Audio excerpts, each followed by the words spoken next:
Most people are afraid of their homeowners association. They are afraid of the fines. They are afraid of the letters. They are afraid of the power.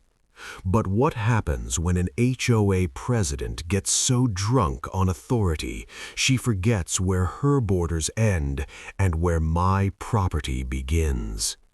She marched onto my land like a conquering general. She terrified my daughter. She faked legal documents. She tried to steal my home. She thought she was untouchable because she had a clipboard and a title. But she made one fatal mistake. She forgot to check the map. She wanted a war. She got one, and when the dust settled, the price of her arrogance was $5 million. To understand why this battle was so intense, you have to understand the land itself. My grandfather bought this property 40 years ago. It's not just a plot of dirt, it is a legacy. We have 40 acres of rolling hills, dense oak trees that are older than this country, and silence, pure, beautiful silence. Crucially, our land is and always has been an independent parcel. We are not part of a subdivision. We answer to no one but the county. About 5 years ago, a developer bought the woods bordering our southern fence. They bulldozed the trees, put up cookie-cutter McMansions, and established the Whispering Pines Homeowners Association. We watched from a distance. We waved at the new neighbors, but we never signed a paper. We never joined. Until she was elected. Karen. The invasion. On Tuesday, October 4th, the peace was shattered. I was in town picking up hardware supplies. My 19-year-old daughter, Emily, was in the old converted barn we used as an art studio. She had her headphones on, painting, lost in her own world. According to our security cameras, which captured every second of this insanity in 4K resolution, at exactly 10:06 a.m., Karen made her move. She didn't walk up our gravel driveway, she stormed it. She marched like she was storming the beaches of Normandy. She was waving a clipboard like a sword in one hand and her phone in the other. She walked right past the no trespassing sign without even a glance. She reached the barn doors and didn't knock. She hammered on the wood with her fist. Bang, bang, bang. When Emily opened the door, confused and startled, Karen screamed. "You are in direct violation of Community Safety Code 4B, she shrieked. "You are squatting in an unapproved structure." My daughter took off her headphones. "I think you have the wrong house. This isn't the HOA." That was the wrong thing to say. Karen turned purple. She pulled out her phone, looked my daughter in the eye, and dialed 911. "I am reporting an intruder. She has barricaded herself inside a structure on common ground. I fear for my life." I pulled into the driveway 20 minutes later. My heart dropped. Blue and red lights were reflecting off the side of the barn. A sheriff's cruiser was parked on my grass. I saw Emily standing by the door, hugging herself, looking terrified. And I saw Karen. She was standing next to the cruiser, arms crossed, looking like she had just won the lottery. I parked my truck. I took a deep breath. I told myself, don't get angry, get smart. I walked over slowly. The officer was Deputy Miller. I knew him vaguely from town. He looked exhausted. "Officer," Karen shouted as I approached, "this is the father. He is facilitating this illegal squatting. I want them both removed from HOA property immediately."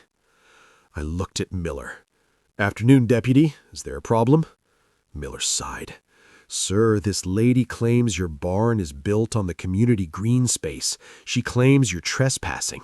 I laughed. It was a cold, dry laugh. "Trespassing? On the land my grandfather paid for in 1982? He delivered the line that I wish I could tattoo on my arm. "Ma'am, public records show this parcel is independent. The HOA boundary ends at that fence line back there. They aren't in your HOA. You would think she would apologize. You would think she would leave. No, Karen doubled down. "The satellites are wrong," she screamed. "I am the president. I decide the boundaries." Miller stiffened. His voice dropped an octave. "Ma'am, step back. You are currently trespassing on private property. If the owner wishes to press charges, you will be the one leaving in handcuffs." Karen turned pale. She looked at me with pure venom. "You haven't heard the last of this," she hissed. "I will lean this barn into the ground."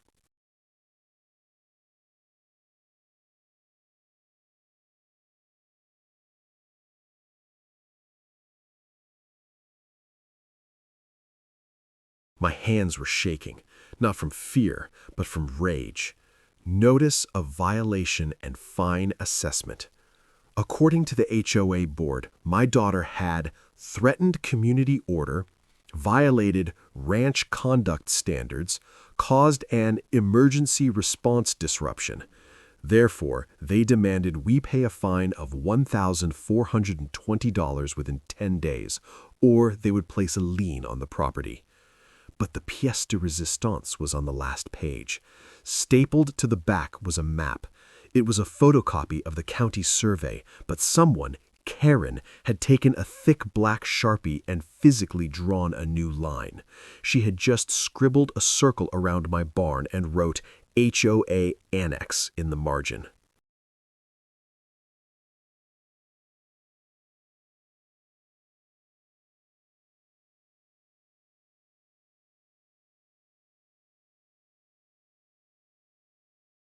Mr. Henderson is the kind of lawyer other lawyers possess nightmares about. He wears three-piece suits to the grocery store. He smells like expensive cologne and litigation. I sat in his office and laid the letter and the Sharpie map on his mahogany desk. He put on his glasses. He read the letter. He looked at the map. He didn't laugh. He got very, very quiet. "This isn't just a mistake," Henderson whispered. "This is fraud. This is mail fraud. This is extortion. And because she signed it as a corporate officer?" He looked up at me, a wolfish grin spreading across his face. "Do you want to just win, or do you want to burn their kingdom to the ground?" I thought about Emily crying in the kitchen. "Burn it," I said. We filed the suit on November 15th. We didn't go small claims. We went to the Superior Court. We sued for harassment, falsification of public records, slander of title, and intentional infliction of emotional distress. When the HOA was served the papers, I heard through the grapevine that Karen told the other board members it was a bluff. She told them I would run out of money before we ever got to court. She was wrong. I had a savings account, and I had spite. Spite is a powerful fuel. For the first few months, it was boring, just legal motions. Karen's lawyer tried to get the case dismissed. The judge denied them. The case moved forward. Gardening or washing their cars. "Hey," I'd say, "I'm the guy with the barn next door." Their eyes would go wide. "The guy Karen is fighting?" I learned that Karen ruled through fear. I met Mrs. Haydens, a 70-year-old widow. Karen fined her $500 because her bird feeder was attracting unauthorized squirrels. I met a young couple who were fined because their baby stroller was left on the porch for 20 minutes. They were terrified of her, but when they heard I was suing her, they didn't look scared anymore. They looked hopeful.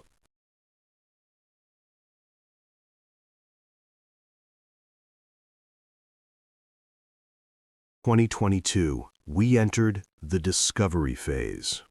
This is the part of a lawsuit where both sides have to show their cards.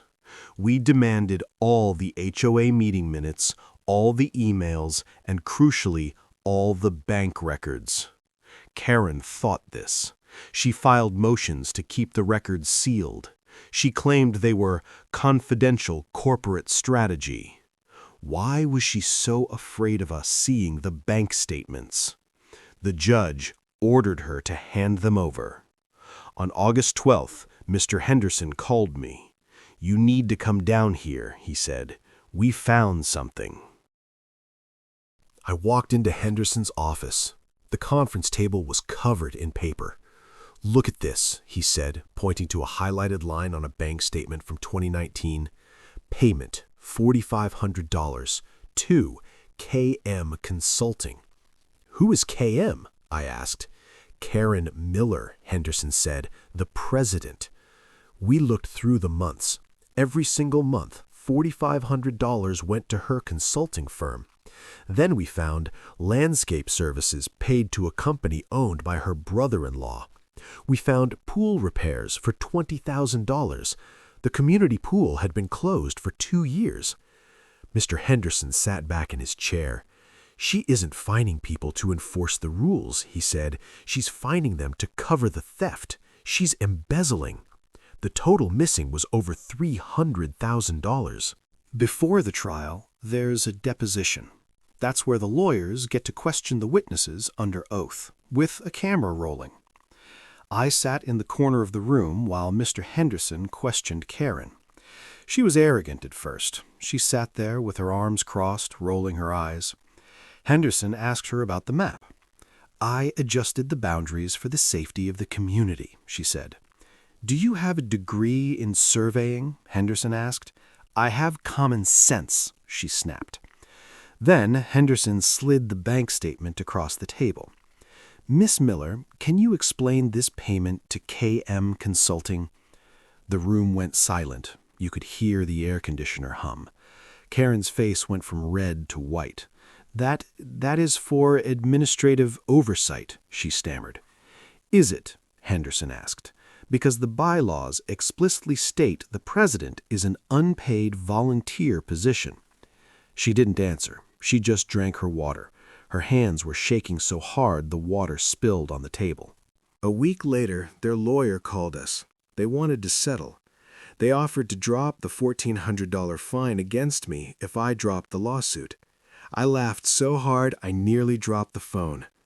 "They want to call it a draw?" I asked Henderson. "Basically," he said. "Tell them no," I said. "Tell them I don't want a draw. I want to surrender." We were going to trial. September 4th, 2023. Judgment Day. The courtroom was packed. All those neighbors I had spoken to, Mrs. Higgins, the young couple, they were all there. They sat in the gallery behind me. It felt like I had an army. Karen was alone. The other board members had resigned the moment the fraud was discovered. Because the insurance company refused to cover criminal acts, Karen had to pay for her own defense. She was running out of money, so she made a choice. She would represent herself. This is usually a terrible idea. In this case, it was a disaster. The opening statements. Mr. Henderson's opening statement was beautiful. He didn't scream, he just told the story. "Ladies and gentlemen of the jury," he said, "this is a case about a bully who stole from her neighbors and when that wasn't enough, tried to steal from a stranger." Karen's opening statement was rambling. She talked about community values. She talked about how hard it is to be a leader. She cried. Fake tears, dry heaving sobs without a single tear falling. The jury looked uncomfortable. Day 1 and Day 2 were just evidence. We showed the video of her screaming at my daughter. We showed the Sharpie map. The jury actually chuckled when they saw it. We showed the bank records. When we showed the $300,000 in missing funds, I saw a juror, an older man in the back row, shake his head and write something down furiously in his notepad. That's when I knew. We had them. When it was Karen's turn to speak, she called herself to the stand. She gave a speech instead of testifying. "I did everything for Whispering Pines," she shouted. "I am the only one who cares about property values. If I didn't find these people, the neighborhood would turn into a slum." The judge had to interrupt her. "Miss Miller, please stick to the facts." "The fact is," she pointed at me, "he is an anarchist. He refuses to follow the rules." "I don't live there," I shouted back. I couldn't help it. The judge banged his gavel. Cross-examination. Mr. Henderson stood up for cross-examination. He looked like a lion looking at a wounded gazelle. "Miss Miller," he said, "you claimed my client's barn was a safety hazard. Did you inspect it?" "I viewed it from the street," she said. "And based on that view, you filed a police report claiming an emergency?" "I felt threatened." "You felt threatened by a girl painting a canvas?" Then he went for the kill. "Miss Miller, do you believe you have the legal authority to expand the HOA boundaries?" "I believe in the spirit of the law," she said. "The law doesn't have a spirit, Miss Miller. It has borders, and you crossed them." Gotcha moments. Mr. Henderson stood up for cross-examination. He looked like a lion looking at a wounded gazelle. "Miss Miller," he said, "you claimed my client's barn was a safety hazard. Did you inspect it?" "I viewed it from the street," she said. "And based on that view, you filed a police report claiming an emergency?" "I felt threatened." "You felt threatened by a girl painting a canvas." Then he went for the kill. "Miss Miller, do you believe you have the legal authority to expand the HOA boundaries?" "I believe in the spirit of the law," she said. "The law doesn't have a spirit, Miss Miller. It has borders, and you crossed them." The trial lasted 2 weeks. By the end, everyone was exhausted. In his closing argument, Henderson didn't talk about money. He talked about peace. "A man's home is his castle," he said, "and for 40 years this family lived in peace. One woman decided she was above the law. She decided she could take what wasn't hers. You need to send a message, not just a bill, but a message." Karen told the jury they should be grateful for people like her. The jury stared at her with stone-cold faces. The jury went into deliberation at 2 p.m. We sat in the hallway. Mrs. Higgins held my hand. "Whatever happens," she said, "thank you for fighting her." At 6 p.m., the bailiff opened the door. "We have a verdict." My stomach did a flip. We walked back in. The room was electric. The foreman stood up. He was the older man who had taken notes. "On the count of harassment, guilty. On the count of fraud, guilty. On the count of slander of title, guilty." And then the damages. "We find for the plaintiff," the foreman read, "compensatory damages, $250,000. That was for the stress, the lawyer fees, the time. But then came the punitive damages. These are the damages meant to punish. We assess punitive damages against the defendant in the amount of—" The room stopped breathing. $5 million. Karen gasped. It sounded like someone had punched her in the gut. "No," she whispered, "I don't have that." The judge looked at her. "You should have thought of that before you picked up the Sharpie, Ms. Miller." The gavel banged. It was over. But the story didn't end there. A judgment of $5 million is life-ruining. Karen's assets were frozen immediately. Her house, the one she was so proud of, was seized to pay the debt. Her car? Gone. Her savings? Gone. The HOA itself was named in the suit as well. Because they had allowed her to operate unchecked, they were liable too. The Whispering Pines HOA filed for Chapter 11 bankruptcy 3 months later. The board was dissolved. The management company was fired. Remember the embezzlement, the $300,000? Civil court is about money. Criminal court is about freedom. Based on the evidence we uncovered, The district attorney filed charges against Karen 2 weeks after our trial ended. Grand larceny, wire fraud, forgery. She didn't fight this one. She took a plea deal. In February 2024, Karen was sentenced to 5 years in state prison. I didn't go to the sentencing. I didn't need to see her in an orange jumpsuit. I had already won. So what happened to Whispering Pines? Without the HOA, the neighborhood didn't fall apart. It actually got better. People started painting their doors different colors. Mrs. Higgins put up 3 bird feeders. The young couple planted a vegetable garden in their front yard. It turns out people don't need a dictator to keep their lawns mowed. They just need respect. The fear is gone. I still live in the barn. My daughter still paints there. We framed the Sharpie map. It hangs in the hallway as a trophy. Every time I walk past it, I remember that day. I learned something important. Bullies only have power if you give it to them. Karen had a clipboard, a title, and a loud voice, but she didn't have the law. She assumed I would fold. She assumed I would be too scared or too poor to fight back. If there is one thing you take away from this story, let it be this.